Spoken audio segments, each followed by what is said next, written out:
Tere sina, kes sa tahad teada saada, kuidas ühendada omavahel Outlooki või Office 365 meilikonto ja Gmaili konto. Mina olen Toomas ja selles videos ma näitangi sulle lühidalt samm-sammu haaval, kuidas see protsess läbi teha nii siis arvutis kui ka telefoni äpis. Kõigepealt siis arvuti juurde. Logi kõigepealt sisse enda Gmaili kontole. Siin üleval paremal nurgas on selline hammasratta märk, vajutades siia, ilmub nupp, kuva kõiki seadeid, vajutage siia. Nii, siin üleval riba peal on selline koht nagu kontode importimine, vajutage siia ja siin on selline alalõik nagu teistele kontodele olevate meilide kontrollimine. Mul on enda Gmaili kasutajaga juba 2 muud meili ühendatud, kui teil ei ole hullu, siis siin peaks olema ikkagi nupp meilikonto lisamine. Vajutades siia avaneb uues aknas selline vaade. Siia lahtrisse tuleb siis trükkida see mitte Gmaili email, millega te soovite siis enda Gmaili ühendada, ehk antud juhul siis Microsofti email. Ma tegin testi mõttes ühe uue emaili, toomas.kulutuli@outlook.com ja vaatame siis, kas me saame ta ühendada enda päris Gmaili kasutajaga. Järgmine. Siin ta siis annab teile valiku võimaluse ja mina soovitan kasutada seda esimest, kus sa saad siis kontot linkida Gmailify funktsiooniga, ehk tal on eeltehtud programm, mille abil see protsess on hästi lihtne. Ehk valige see ja valige järgmine.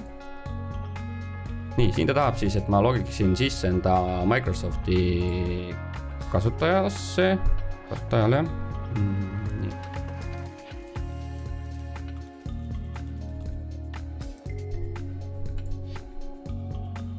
Nii, siin ta tahab siis teada, kas ma jään sisse logituks, ei ma praegu ei taha jääda.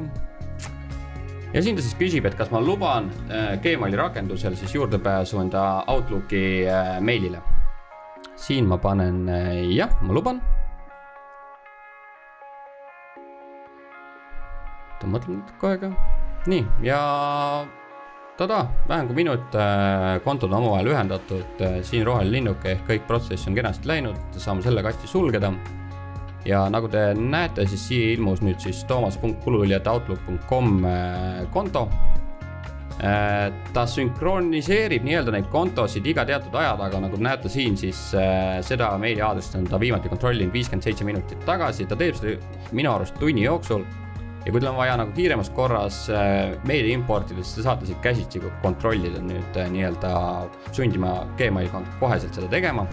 Aga ühesõnaga desktopi versioonis meilid ilusti liidetud ehk Outlooki või Office 365 email on Gmailiga ilusti ühendatud ja kõik kirjad saabuvad teile siis Gmaili postkasti ja samamoodi saate siis kirjade saatmist hallata siit. Näiteks kui ma tahaksin uut kirja koostada, saan ma siit ülevalt siis valida, et milline on saatja adressaat ehk ma saaksin kõikide enda ühendatud meilide vahel valida.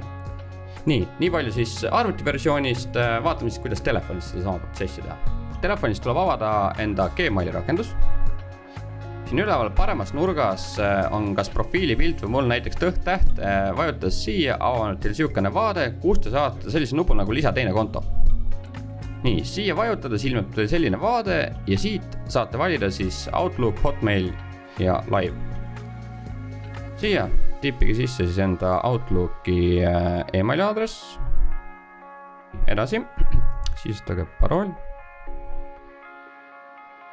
Ei soovi jääda sisse logituks. Ja siin siis nagu arvutiski peate andma siis õigused, et Gmail võib pääseda ligi teie Outlooki kontol olevatele meilidele. Panete siit jah.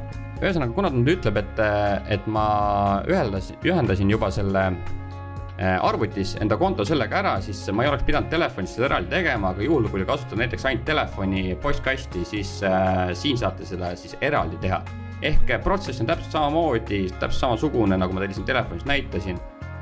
Aga kuna mul on juba see konto ühendatud, siis lihtsalt mul tuleb teistsugune lõputekst ette, teil tuleb siia ilmselt samasugune tekst ette, et kontod on ühendatud ja kõik on korras. Ühesõnaga, mõlemas versioonis väga lihtne, väga mugav ja lõpptulemusena saate siis kasutada enda Microsofti meili läbi Gmaili platvormi, seda siis nii meile vastu võttes kui ka meile saates. Ehk kui teie kodupostkast on Gmail, siis igati mugav versioon. Nii et kui on küsimusi, võite video alla postitada, aga ma loodan, et see mõneminutiline video aitas.